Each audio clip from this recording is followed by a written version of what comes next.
Reverbere, o podcast do Portal LC.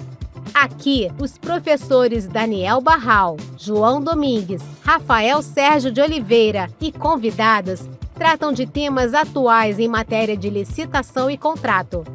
Olá, sejam todas e todos muito bem-vindos para mais um episódio do Reverbere, o podcast do Portal LC. Falamos diretamente dos estúdios da Omnivideo sobre a coordenação de Kiko Scartesini. Sempre um prazer voltar à Omnivideo para gravar esse nosso podcast que nós tanto gostamos e que contamos com a colaboração de todos os nossos ouvintes, aqueles que nos assistem no nosso canal do YouTube e que nos dão muita força para que a gente continue com esse projeto. Eu sou Rafael Sérgio de Oliveira e hoje estamos aqui com a equipe completa do Portal LC, com o meu amigo professor João Domingues. Tudo bom, João? Beleza, Rafa? Tamo aí.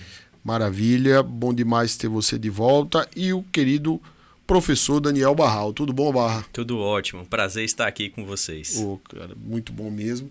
Este é o nosso episódio de número 18 e é o primeiro episódio gravado em 2023. Nós já tivemos um episódio publicado este ano em 2023, mas foi gravado no final do ano passado, no final de 2022. Um episódio belíssimo, como não podia deixar de ser, em razão daquele que estava aqui conosco, que foi o professor Rony Charles, que conversou conosco sobre assessoria jurídica na nova lei de licitação.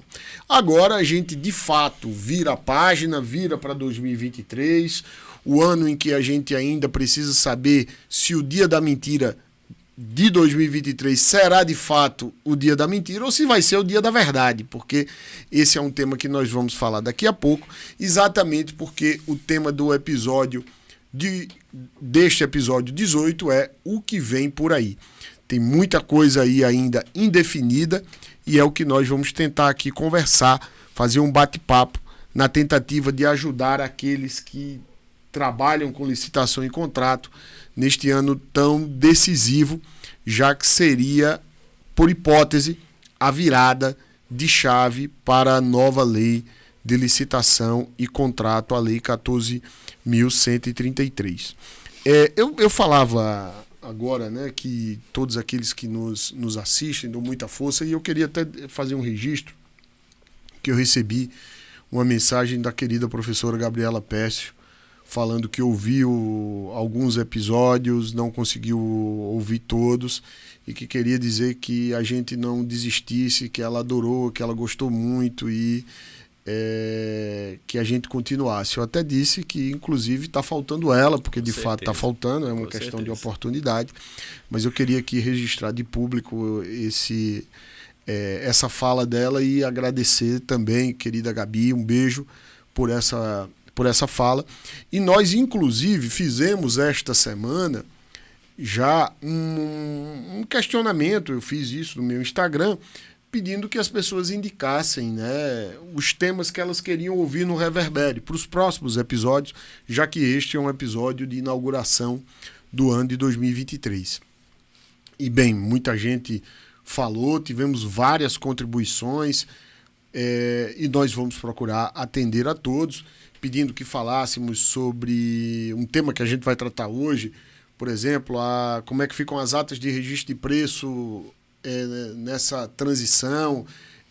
Outro tema que foi questionado era a questão do pagamento na nova lei, né? Esse eu lembro até que foi o Neander. Um abraço, Neander, que também sempre nos escuta.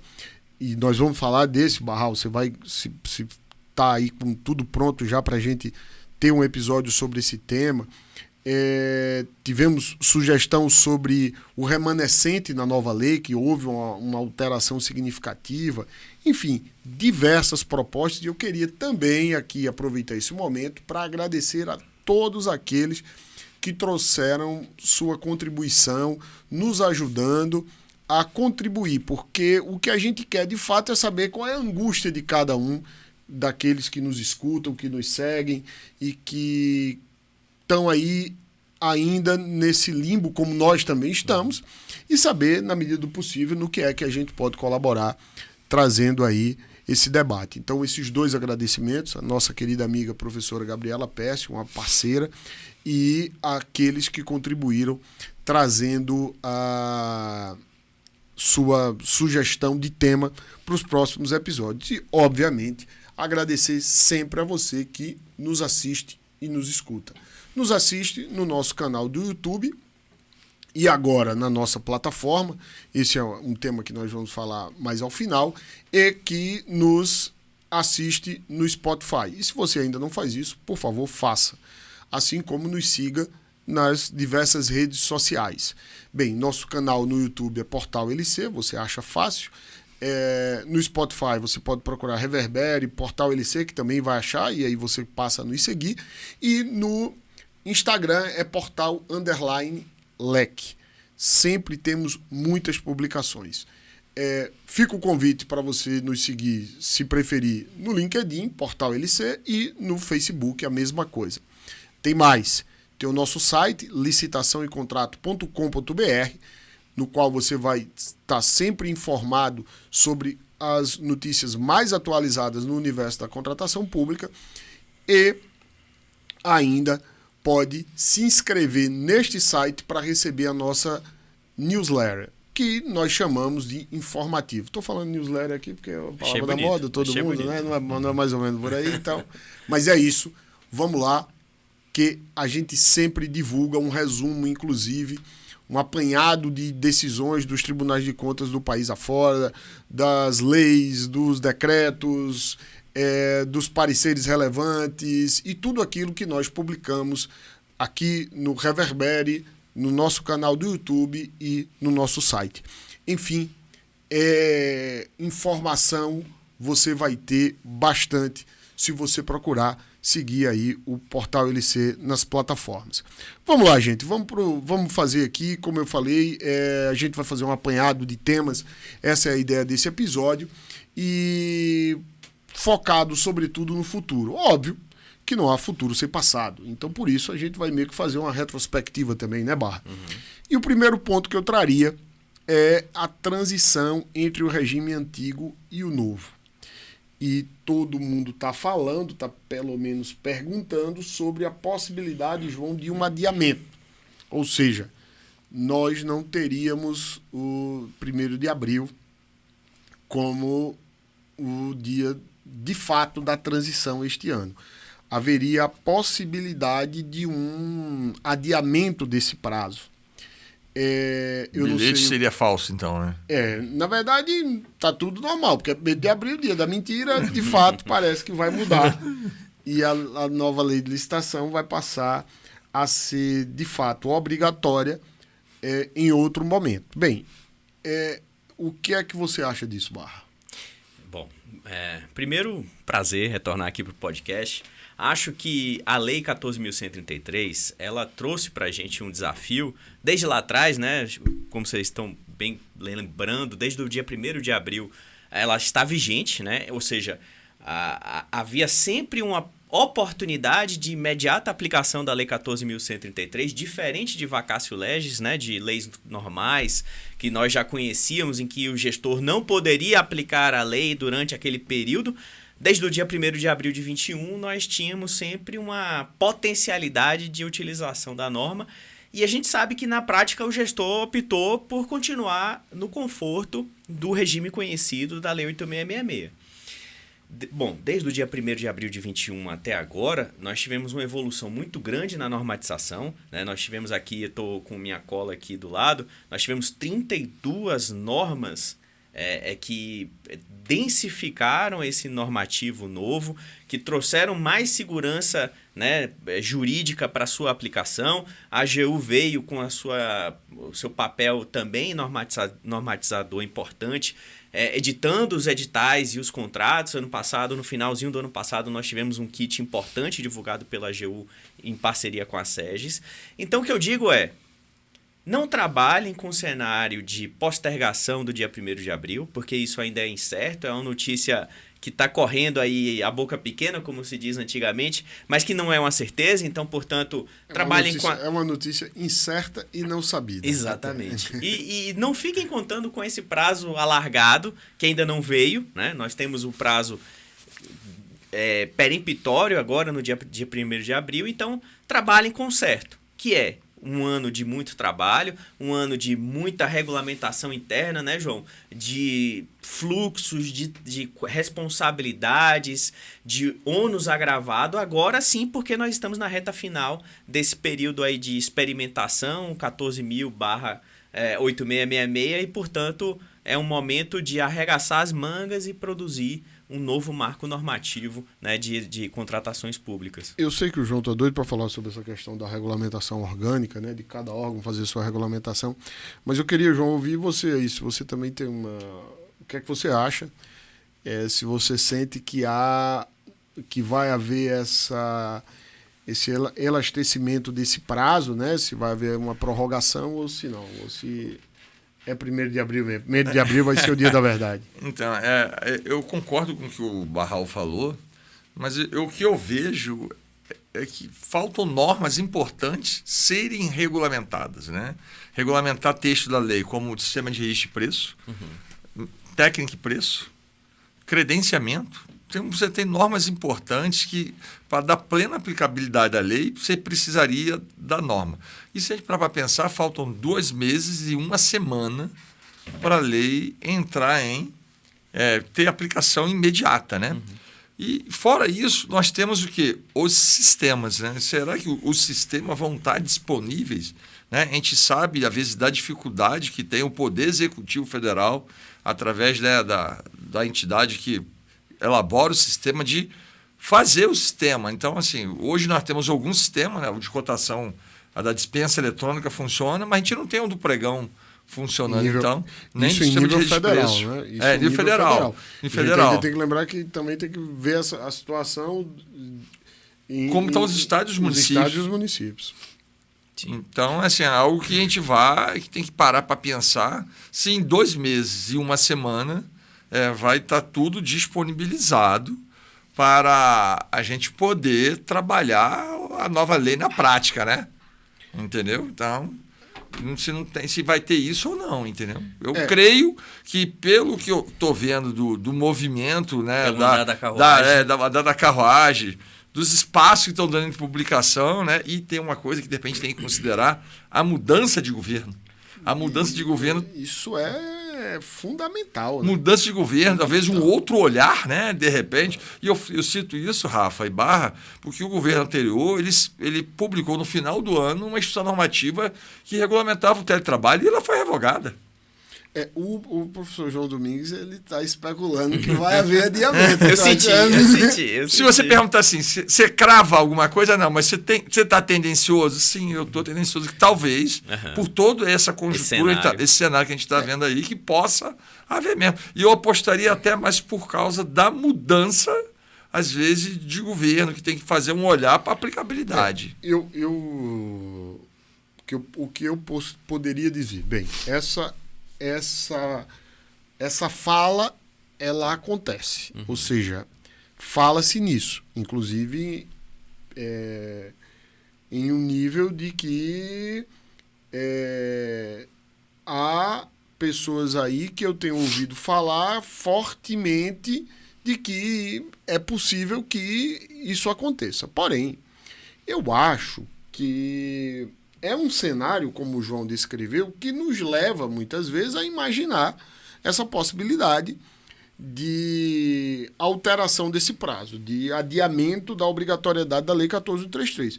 Mas eu estou com o Barral. Eu acho que não se deve contar com isso.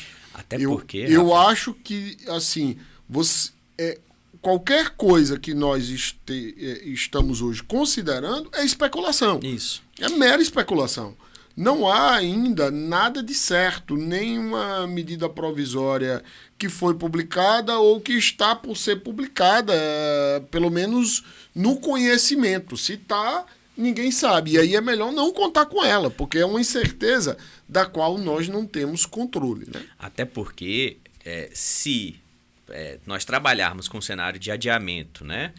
e perdermos esse prazo de 2 meses para preparação das áreas administrativas para a aplicação da Lei 14.133, caso ela não venha, caso a prorrogação ela não se concretize como pode ser um cenário provável, Sim. os órgãos vão ficar em situação Hoje complicada. É isso. Hoje o cenário é esse. Exato. É 1º de abril é obrigatório. E por isso, o que eu digo é, se preparem para o cenário que está posto. Caso venha uma prorrogação, ela será utilizada e será operacionalizada no contexto em que vier. Nós estamos falando de questões que terão consequências graves dentro do órgão.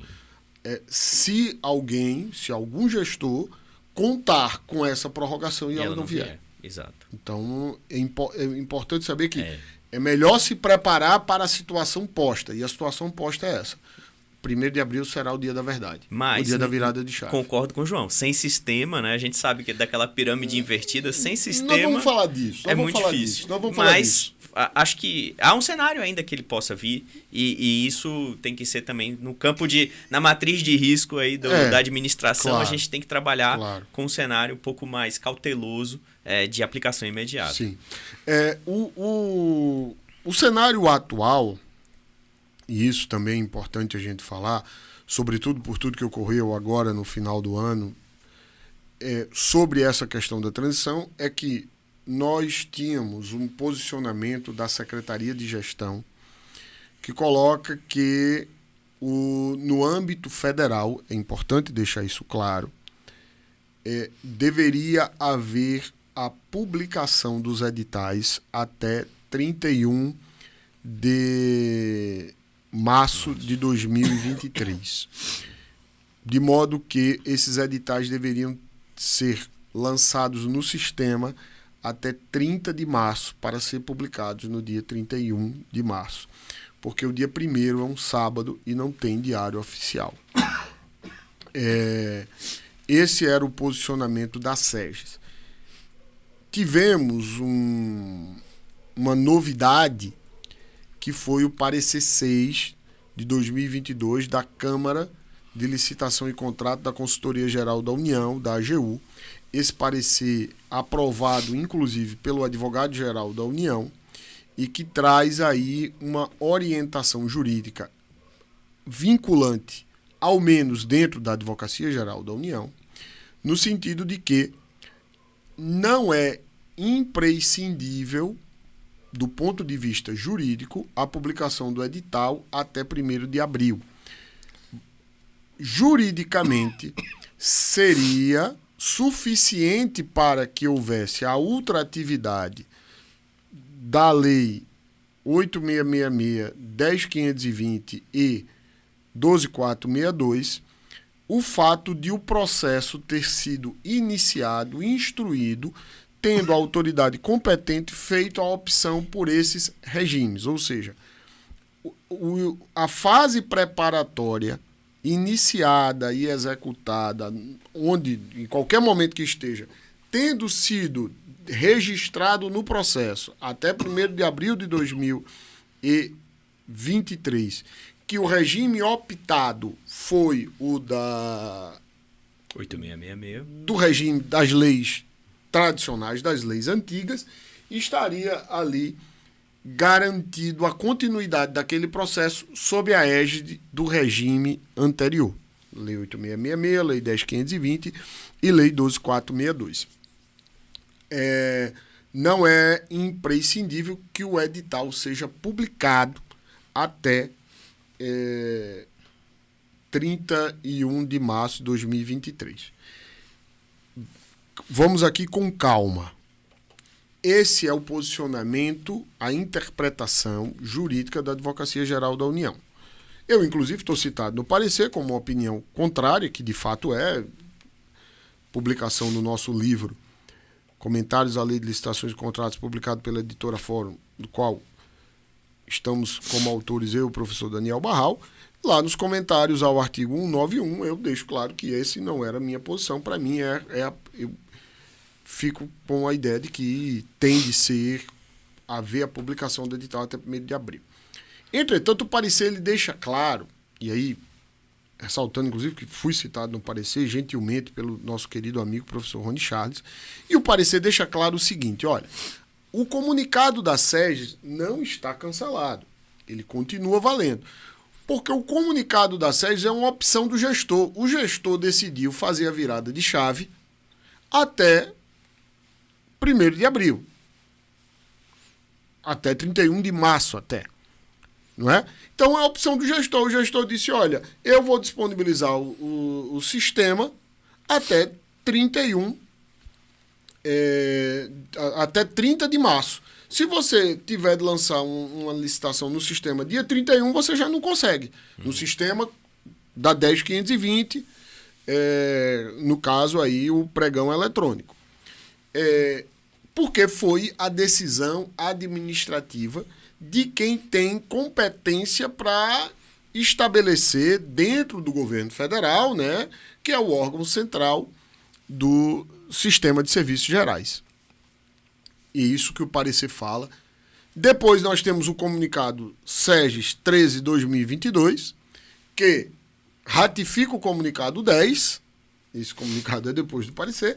E agora nós temos, inclusive, uma posição do ministro Anastasia que manda a análise do caso para a secretaria competente do Tribunal de Contas da União e possivelmente teremos em breve uma posição do TCU sobre essa questão, sobre qual seria a interpretação adequada. Bem, é uma discussão, eu acho que todas as interpretações são razoáveis, e o que a gente tem que agora é aguardar, inclusive, essa definição.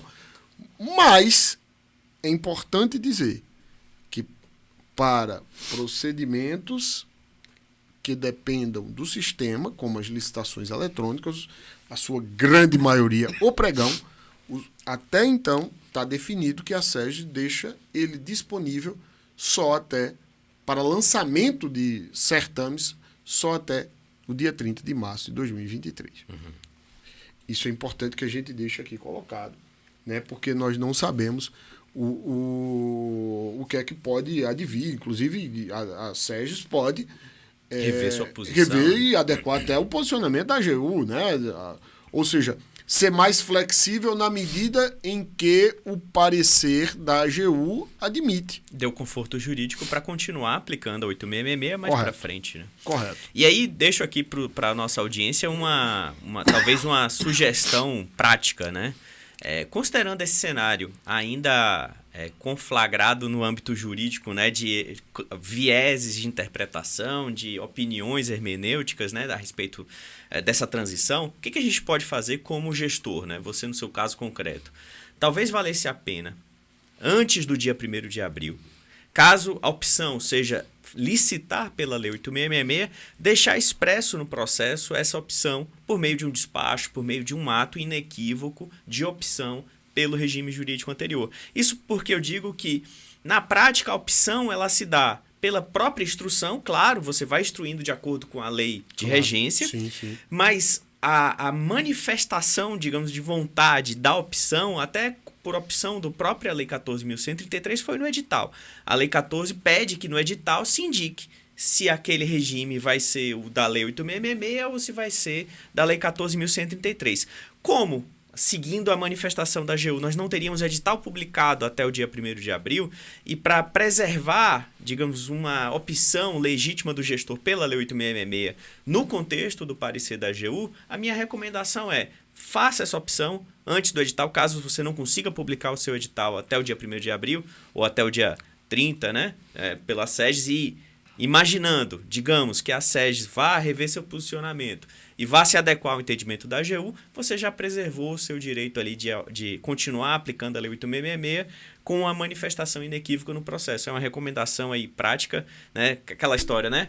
Caldo e canja de galinha não faz mal a ninguém, então é uma sugestão que deixo. E eu concordo, na verdade, sim. Eu sou um pouco mais conservador. Bem, voltando ao nosso primeiro questionamento. Sim, pessoas com poder de decisão já sabem e já consideram, com poder de influência, melhor dizendo, que a decisão é do Congresso Nacional, no máximo o presidente da República por uma medida provisória, que vai postergar um pouco mais até que venha, então, e aí a gente não pode dizer, mas pessoas com poder de influência, sim, já sabem e já consideram, sim, a possibilidade de trabalhar para o adiamento, mas nada é certo. Depois, ainda o parecer da AGU, a gente ainda hoje tem uma posição do Tribunal de Contas da União aí a ver. A ver. E a gente não sabe, inclusive, em que nível a AGU pode vir rever. Eu vejo um cenário de muita indefinição. A grande segurança é trabalhar para implantar a nova lei. É o que eu sempre digo, assim. O que não tem nenhuma pendência, salvo o futuro sistema, como o João muito bem colocou, mas o que não tem pendência jurídica séria é você começar a trabalhar com a nova lei. Nós vamos chegar no sistema. Nós vamos chegar no sistema. Aí tem um questionamento que eu queria até para a gente poder partir aqui para esse tema de sistema e de regulamento, tudo, é que muita gente tem questionado, e isso foi pedido, inclusive foi uma das sugestões para que a gente tratasse desse tema no Reverbere, que é a questão da adesão à ata de registro de preço pós 1º de abril, tendo sido a ata formada antes. Ou a adesão à ata com base no regime anterior, mas a ata foi assinada 1º de abril. Em resumo depois de 1º de abril, eu posso aderir a uma ata vigente, mas que tenha como fundamento o regime da Lei 8666, casado com 10.520, ou Lei 8666 puro, que é muito difícil, porque geralmente se licita registro de preço por pregão. Eu tenho uma posição de que sim, porque a ultratividade, se permitida, ela é do regime como um todo. E naquele regime havia sim a possibilidade de adesão com base nos regulamentos que tratam da matéria. Em âmbito de estados e municípios, nós temos até leis que tratam da possibilidade de adesão. Então, e essas leis continuam com base também na ultratividade. Então, é o regime que vai, não é? E dentro desse regime é todo o sistema que ali está previsto. É a lei e os seus regulamentos, enfim, tudo isso continua. É fato que a gente tem alguns estados, que tem tribunais de contas que não reconhecem a possibilidade de adesão a registro de preço no regime da Lei 8666, 10.520. E aí realmente fica um problema, porque não podia antes e não vai poder agora, depois de 1º de abril também. Mas esse é o meu posicionamento, não sei o que é que vocês entendem sobre isso. Eu adiro completamente, assim, acho que com sempre, né, respeito às opiniões em contrário, a mim me parece que, ainda que a gente não possa, melhor dizendo, fazer uma comparação de natureza jurídica com o contrato, porque a gente sabe que a ata tem uma natureza jurídica sui generis, é um compromisso unilateral de fornecimento, né? Mas ela tem, pela sua própria natureza de instituto jurídico, a necessidade de, durante a sua vigência, ser regida pelo ordenamento jurídico que embasou a sua Constituição. Correto. Então, portanto, se ela tem uma vigência que supera o dia 1º de abril, essa vigência continuará sendo regida pelo regime jurídico que fundamentou o seu planejamento e, posteriormente, a colheita daquela manifestação unilateral de fornecimento. Então, tempus res actum, ou seja, enquanto vigente, ela continuará sendo aplicada o regime jurídico que fundamentou a sua Constituição. E eu diria, antes de passar a palavra para o João Barros, só uma coisa que eu acho o ato jurídico ele está perfeito e acabado. E aí ele deve ser regido diante da norma que o forjou, exatamente para poder tutelar as expectativas de direito formadas naquele momento.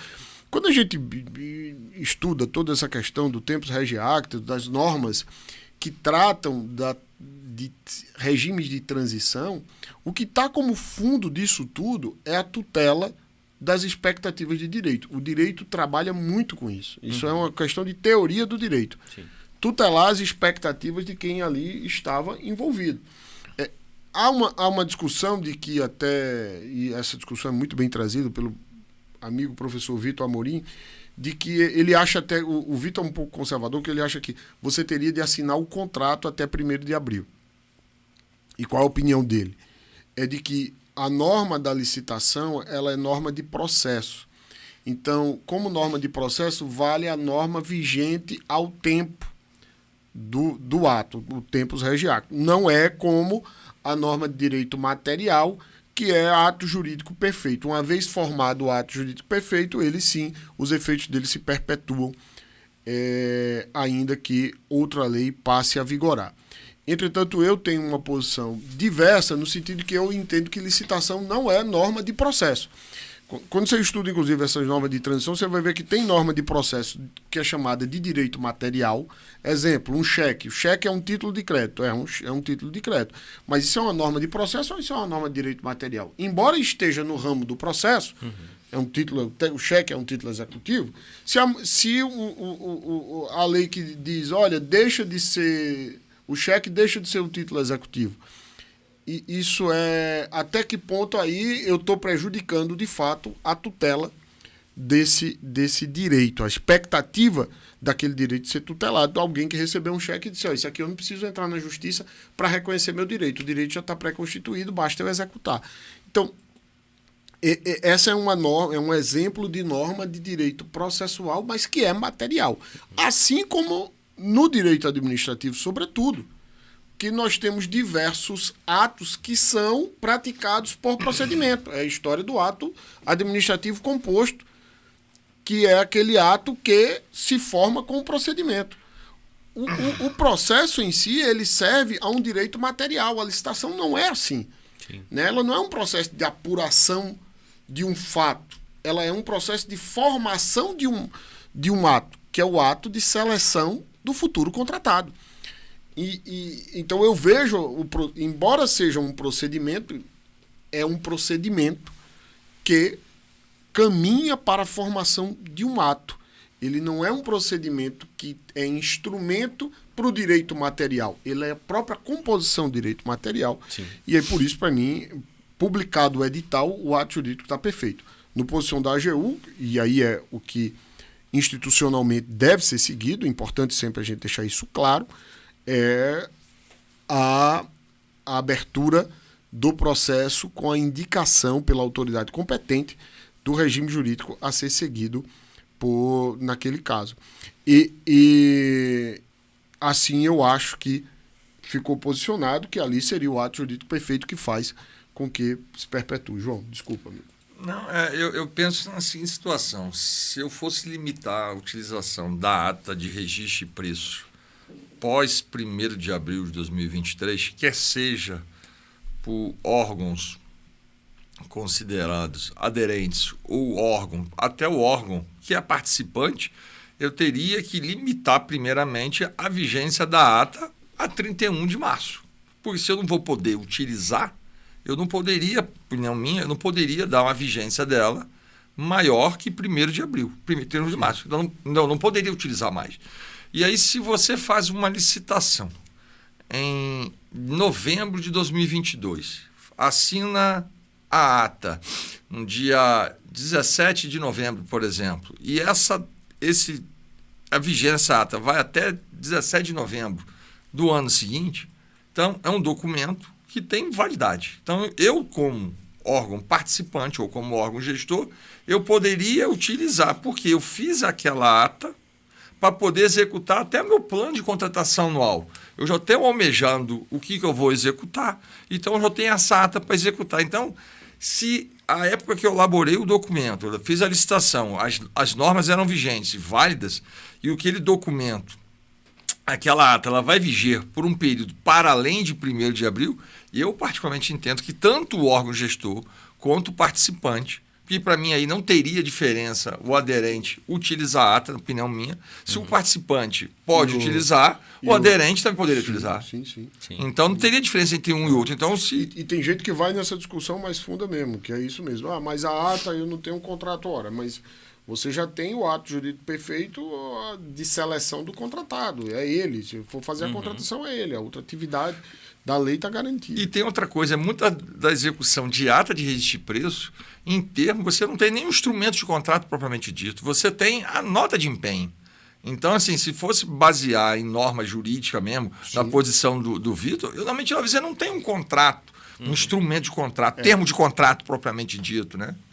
Mas esse é um ponto, né? Que a gente trabalha a questão da substituição lá do artigo 62 da Lei 8.666, e que também está agora na nova lei, me perdoem, eu não sei qual é o artigo. Eu sempre acho que tem que assinar, tem que ter algum documento que você pegue a assinatura. Muitos gestores não fazem isso, e eu acho isso um equívoco. Você tem que pegar uma assinatura, ainda que venha. É claro que o que se normalmente baseia, é com recebimento do empenho, né? Você geralmente recebe de o que empenho. recebe, o que se baseia também é a proposta. Não, mas eu tenho uma proposta que indica que concorda com os termos do edital, do projeto, do termo de referência e coisas desse tipo. Também é válido, eu acho. Mas é aí mesmo, como você está falando, em partindo desse pressuposto, na prática, muitas vezes sequer existe. Muita gente não colhe, porque considera que a proposta já quem deu a proposta já se comprometeu com tudo aquilo que está lá. E a proposta só é ofertada na licitação do registro de preço. Não, e também tem uma outra coisa, assim, estou para pensar aqui um tema anterior, né? De você poder usar as normas anteriores, posteriormente a 1º de abril, se essa é uma hipótese que pode acontecer, basta que eu instrua o processo até o dia 31 de março, por que eu não poderia, então, usar uma ata de registro de preço? Ué, essa é uma coisa tão interessante, verdade, né? Se parar para... Aí vamos, então, passar já para o próximo tópico, já que você levantou essa, que seria isso. Bem, a aplicação da lei, muita gente não está aplicando, não está trabalhando, porque está dizendo eu preciso de uma regulamentação. E eu acho interessante, e aqui vai colegas de estados e municípios, que também tem muita gente aí na dependência do federal. Muitos estados e municípios não têm trabalhado aguardando a regulamentação federal. Eu sempre gosto de dizer, olha, trabalhe para fazer sua própria regulamentação. Às vezes, voltando aqui para o registro de preço, quantas pessoas de estados e municípios me perguntam, né, pode fazer reequilíbrio econômico, financeiro, revisão de valores, o nome que queira dar, a um valor registrado numa ata de registro de preço? Eu digo, olha, no decreto federal, o entendimento da AGU é que ele não admite revisão para maior, só para menor. Ah, mas que absurdo, mas você trabalha onde? Eu trabalho no município. Não, mas e por que você está reclamando do decreto federal? Não, porque lá aplica o decreto federal, mas por que não tem o municipal? Né? Os órgãos estaduais e municipais, muitas vezes, são auditados com base em normas federais pelo vazio normativo no âmbito do estado e do município. Então, ficar à espera do federal é muitas vezes se submeter ao federal achando que ele não é adequado. Exato. Esse é um ponto. E óbvio que nós temos aqui um problema prático, que é o fato das normas federais terem adotado agora uma tradição de que meu dinheiro, minhas regras. Dizendo que todas as vezes que os órgãos estaduais e municipais contratarem com recursos federais decorrente de transferência voluntária, eles devem seguir os parâmetros da norma federal. E aí é importante dizer, deve seguir os parâmetros da norma federal. Mas o Estado ou o município pode, na medida do que achar necessário, criar sua própria norma com convergência, vamos usar essa palavra, com os parâmetros federais. Cria uma norma convergindo aos parâmetros federais e colocando ali suas considerações. Porque é um problema você pensar. Pensar de que, ora eu vou seguir a minha norma, ora eu vou seguir o federal. Qual é a lei aqui? Isso é muito difícil. Sim. Isso é muito difícil de você aplicar na prática. E há ainda uma questão que o João trouxe aqui já de início, que é o parecer 2/2021 da Câmara de Modelos da Advocacia Geral da União, que colocou que a aplicação da nova lei sim dependia de regulamentos em diversos temas, como pesquisa de preço, como quais são as atribuições de cada um dos agentes no processo de contratação, e aí agentes eu me refiro desde o agente de contratação ao gestor do contrato, ao fiscal do contrato. Dizia que dependia também a regulamentação do registro de preço, enfim. E tudo isso fez com que nós, até então, não tivéssemos aí uma experimentação. Só lembrando, como o João colocou, que o parecer da AGU diz que não poderia ser usado no momento em que havia a convergência dos regimes, ou seja, até 1º de abril de 2023, não poderia ser usado no novo regime os regulamentos anteriores. Ou seja, os regulamentos editados com base na Lei 10.520, na Lei 8.666 e na Lei 12.462. Mas que, passado 1º de abril, se não houvesse regulamentos novos para a Lei 14.133, aí sim esses regulamentos anteriores seriam recepcionados pela nova lei. E aí por isso que o João disse que se você pode usar esses regulamentos depois do 1º de abril, então pode usar para a nova lei, por que não poderia usar para a lei anterior? Essa é a colocação muito bem feita pelo João. Eu queria ouvir você, Barra, sobre tudo isso. Sobre tudo isso, né? Sobre tudo isso. Que maravilha. Porque nós temos, então, uma questão que é estados e municípios podem correr para fazer sua própria regulamentação. Depois, o nível federal. O que é que nós temos de regulamento que já dava, como você gosta de dizer, ficha para fazer uma licitação na nova lei? Sim. Eu acho que sim. Eu acho que um pregão você já faz com tudo que nós temos aí, sim? Sim. Um apanhadinho geral, o que é que a gente já tem regulamentado? Em relação aos estados e municípios, a fala que você fez evocando, né, para aqueles, como diz o nosso amigo Rony Charles, soltem a poita. Isso. Eu acho que é muito importante, sim, porque a gente percebe isso, conversando com os municipalistas, com os servidores dos estados, uma dificuldade realmente de acessar e se entender legitimado para regulamentar internamente. Isso é muito importante. Acho que os municípios, eles têm especificidades, eles têm as suas próprias dores, e uma regulamentação local seria muito bem-vinda. A gente viu nesse momento aí de 1º de abril de 21 até agora, poucos estados regulamentando de maneira geral a Lei 14.133. Eu faço um destaque aqui para o estado do Paraná, que foi um leading case aí. Nosso amigo professor Hamilton Bonato, que já esteve aqui no Reverbério falando do tema dele. Exatamente. Obra e serviço de engenharia, inclusive. O decreto deles é referência para quem queira aí, os estados, os colegas dos estados queiram, né, nesse esforço final, pensar numa regulamentação. O decreto do Paraná é um bom lead case. E nós tivemos, no final do ano passado, o Mato Grosso do Sul, também num esforço de regulamentação, num decreto bastante abrangente da Lei 14.133. A exceção desses dois estados, se não me falha a memória, se não estou cometendo nenhuma injustiça, os outros estados ainda estão devendo uma regulamentação mais robusta. Alguns estados têm regulamentações esparsas. Minas Gerais já fez bastante também. Por exemplo, saiu recentemente agora a pesquisa de preço. Também tem feito de maneira mais pulverizada como o federal. De maneira mais pulverizada, né, como o federal, ou seja, sem fazer uma regulamentação olímpica. Num único diploma. Exato. É isso mesmo. E aí o que acontece? A exceção destes, o que eles podem é como a própria Lei 14.133 autoriza no 187, Sim. adotar. É que eu gostei do termo olímpico, eu não tinha ouvido falar. Esse Barral, ele nos surpreende. Tem sempre que botar um colorido, né? Entendi.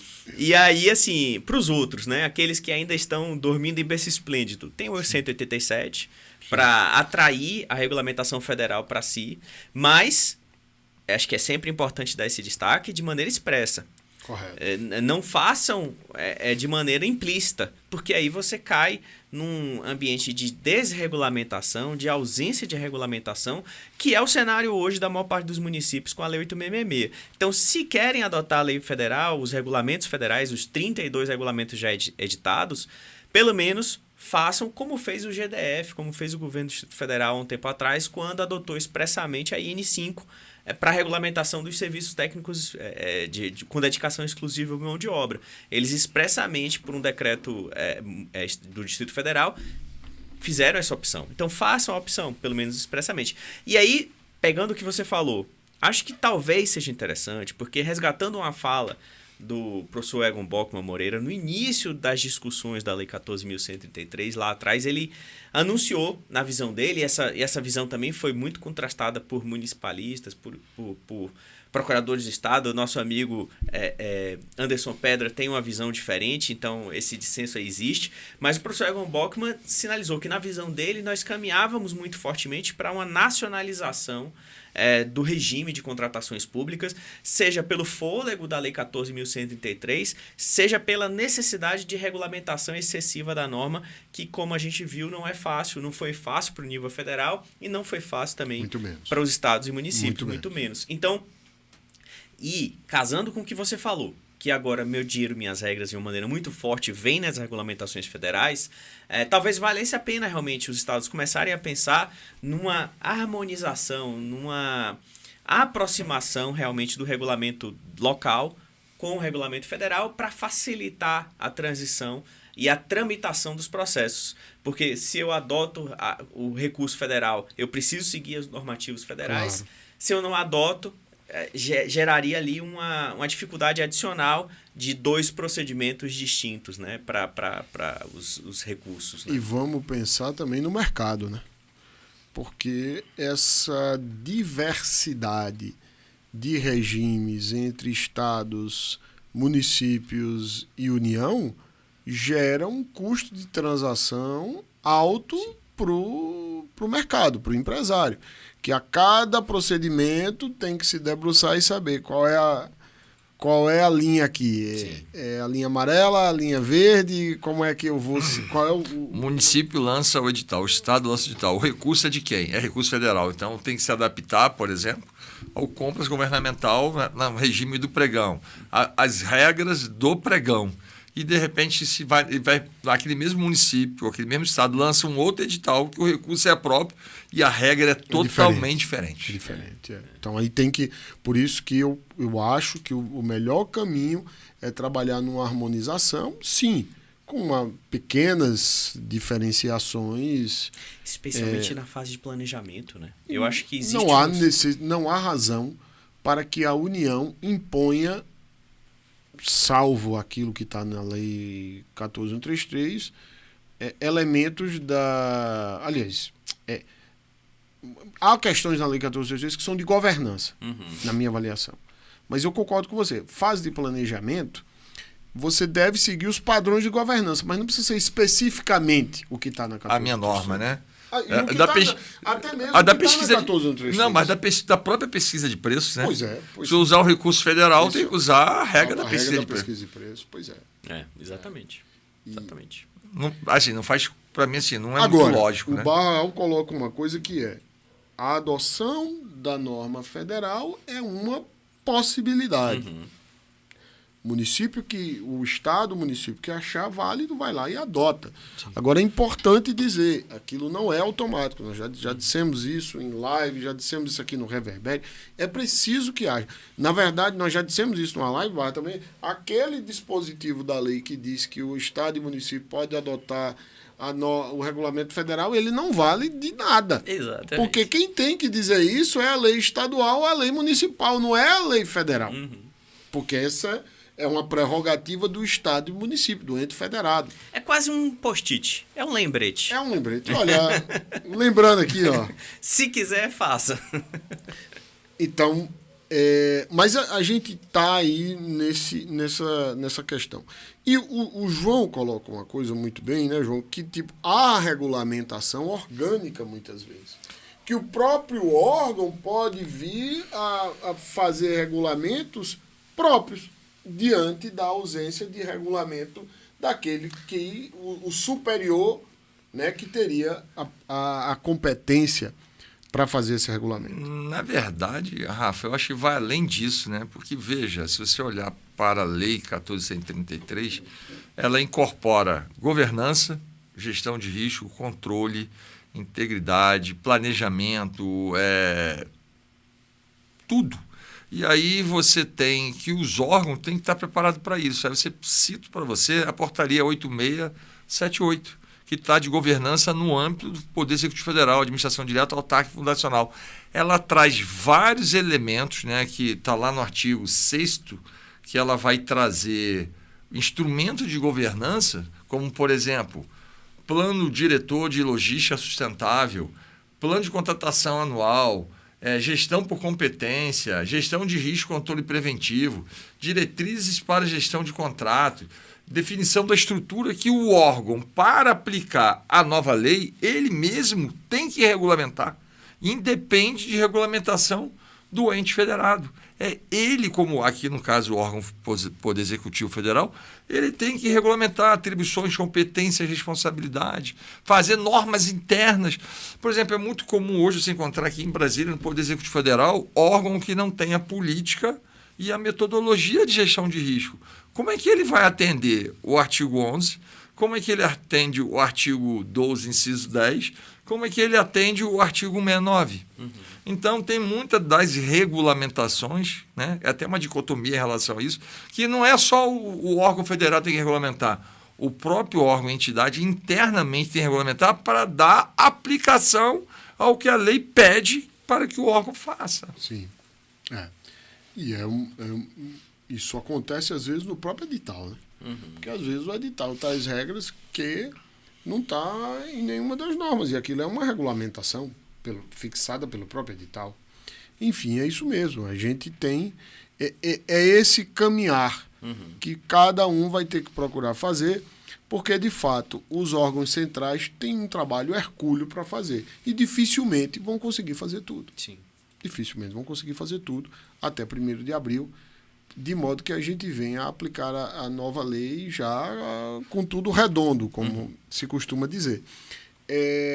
Eu queria ressaltar que nós teremos na próxima terça-feira, às 18 horas, no dia 31 de janeiro, na próxima terça-feira, uma live no Portal LC sobre o uso de modelos, porque aqui vem outra questão. A Advocacia Geral da União, juntamente com a Secretaria de Gestão, tem trabalhado nos modelos. Já existem diversos modelos, modelo para pregão, modelo de pregão para compra, modelo de pregão para serviços terceirizados com e sem dedicação exclusiva de mão de obra. Enfim, a AGU, nós já fizemos aqui, inclusive, um podcast, um episódio, não lembro o número do episódio, mas você pode procurar, que foi com a doutora Aline Gonzaga, que nos trouxe notícias muito boas desse trabalho que a AGU vem desenvolvendo em conjunto com a Secretaria de Gestão, e que esses modelos, sim, também podem ser utilizados por estados e municípios. E, de fato, são. Não sei se vocês sabem dessa, mas os dados da TI da AGU indicam que o site, a página mais visitada da AGU é essa página onde estão, né, os modelos. E isso está, inclusive, lá no inciso 4 do artigo 19 da Lei 14.33, que estados e municípios podem usar o modelo federal. Mas, óbvio, se eles quiserem, eles podem. E quem não quiser pode usar o seu próprio modelo, mas isso, mais uma vez, é uma decisão do ente federativo. E para a gente caminhar para o final, tem a questão dos sistemas. A apuração que eu tenho é que o sistema ele está apto, mas não totalmente adequado.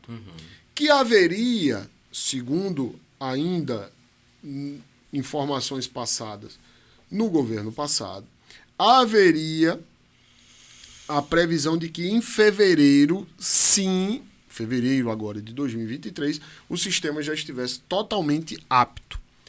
E eu não sei se isso continua, dada a transição de governo, compreensível, se houver qualquer espécie de atraso. E aí o João coloca, e é fato, né, a transição, algumas pessoas com quem conversei argumentam a possibilidade exatamente pelo fato de ter tido a transição de governo no nível federal e em vários níveis, em vários casos também no nível estadual. Enfim, o sistema está aí, mas assim, ainda falta bastante coisa. Ainda falta... A gente vai precisar de um sistema para técnica e preço, a gente vai precisar de uma regulamentação para técnica e preço. A gente tem, sim, bastante coisa já pronta, mas ainda falta também. E eu ressaltaria como principal fator o registro de preço.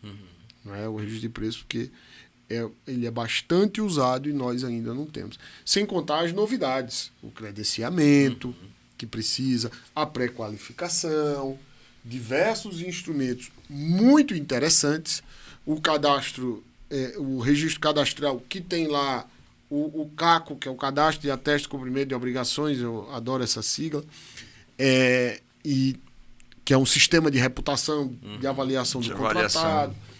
E nada disso a gente ainda tem regulamentação. Porém, vamos dizer que não seria, a gente também não deve ficar aguardando tudo isso para poder aplicar a nova lei de licitação. Não São sei as se dores do crescimento, né, Rafa? Não tem jeito. Não tem jeito. Quem esperar, e eu acho que isso, tem muita gente que tem medo, mas eu não tem como os auditores, as controladorias gerais, os tribunais de contas, não levar em conta o momento da novidade. As dúvidas são naturais deste momento, não é? E, às vezes, o entendimento dos próprios órgãos que têm poderes para definir tais entendimentos só vão ocorrer com a execução, porque é aí onde se vai ter a ideia de que, olha, isso aqui não gerou bons resultados, ou aquilo gerou bons resultados, enfim. É preciso a prática para a gente saber do que é que vai acontecer. Bem, a gente já está aí com quase 1 hora de conversa. Boa conversa. E o que eu teria para a gente encerrar esse tópico é dizer, gente, a nova lei está aí. Ainda que esteja... Ainda que venha a prorrogação. Você está tendencioso, hein? Não, mas o que eu quero dizer é que, tipo, olha, ainda que venha, siga em frente. Sim. O quanto antes, tem gente que está correndo, não tira o pé do acelerador, não para, vai, cruza a faixa. E esse trabalho não será perdido. Não, muito pelo contrário. Porque mesmo que prorrogue, mesmo que venha uma prorrogação, o cenário é de aplicação da Lei 14.133. Então o esforço de adaptação será aproveitado. Exato, você não perde. Eu trabalhei tanto para chegar, que bom, você já fez o que você teria de fazer depois. Exato. Já está feito. Isso que é o principal. É que você caminhe, toque, se qualifique sua equipe, se prepare, faça os regulamentos passíveis de serem feitos no âmbito do seu órgão, no âmbito do seu município, no âmbito do seu estado. Na medida do possível, se os sistemas estiverem disponíveis, há muitos municípios, inclusive, que contratam sistemas privados que já estão adaptados para a nova lei. Então, e isso é o que deve todos fazer. O Barral colocou muito bem. O ambiente hoje é de implementação da nova lei. Por que é que eu vou tirar o pé do acelerador agora? Sim. Eu vou continuar. Eu acho que até que para os órgãos e entidades é um trabalho que não se perde mesmo, porque ele tem que fazer. E quando os órgãos, os entes dos órgãos superiores, os entes de cada ente federado, disponibilizar para aplicação da nova lei como forma obrigatória, ou até como facultativa, vamos pensar assim, que de repente isso possa acontecer, como está vigente hoje, você já tem toda a estrutura, você já tem toda a política montada, já está organizado para você fazer a aplicação da nova lei. Agora, se a nova lei não vai disponibilizar todos os sistemas, conforme você falou, ok, mas já tem um pregão, já tem um registro de preço, então já começa a aplicar. Então, eu internamente já tenho minha política sustentável, já tenho minha gestão de risco, já tenho meu controle de estoque, fiscalização de contrato, minha estrutura está adequada. Então, é isso que é importante. E no que depender de conhecimento, gente, nós, a equipe do Portal LC e nossos parceiros, estamos à disposição para colaborar na qualificação da sua equipe. Por isso eu já entro aqui para dizer que a nossa agenda já está montada, logo, logo nós disponibilizaremos, teremos diversos cursos já em abril, teremos um curso de pregão, contratação direta, teremos cursos de pregão, contratação direta, elaboração de edital, teremos curso também de elaboração de termo de referência, de elaboração de ETP, de pesquisa de preço, de gestão e fiscalização, enfim, diversos cursos, inclusive, que já realizamos e que já vamos para a quarta, quinta ou terceira edição. Então, contem conosco, porque a nossa agenda vai ser quente. Temos muita coisa para realizar esse ano. Sem contar o lançamento da nossa plataforma, agora com cursos EAD, inclusive, que nós já estamos concluindo e lançaremos dentro de algumas semanas. Era isso que eu teria para destacar e você, Barra, também, se quiser aí fazer sua colocação, o que é que a gente tem aí, que eu acho que tem muita coisa. Eu sei que você tem muita coisa aí que também que você está trabalhando. Tem o nosso livro, a segunda edição. Né? Nova edição. Exato. Exatamente. Não, esse ano, eu acho que esse ano é um ano dourado para quem trabalha com licitação e contrato, para quem gosta da matéria e quer se aprofundar. É um ano de aprendizado, fazer, né? Fazer aprendendo e aprender fazendo, né? Correto. Então, acho caminhando que se constrói o caminho. Exatamente. E aí esse chamado à ação, né, que a gente está fazendo aqui nesse podcast, nesse primeiro do ano, tem que ser o tom de todo mundo que trabalha com a matéria, então venha com a gente. Como o Rafa colocou no início do podcast, eu convido todos a nos conhecerem em todas as nossas projeções digitais, todas as nossas redes digitais, e aguardem as novidades aí do portal, que nós temos muita coisa boa esse ano aí preparando para vocês. Um abraço e até a próxima.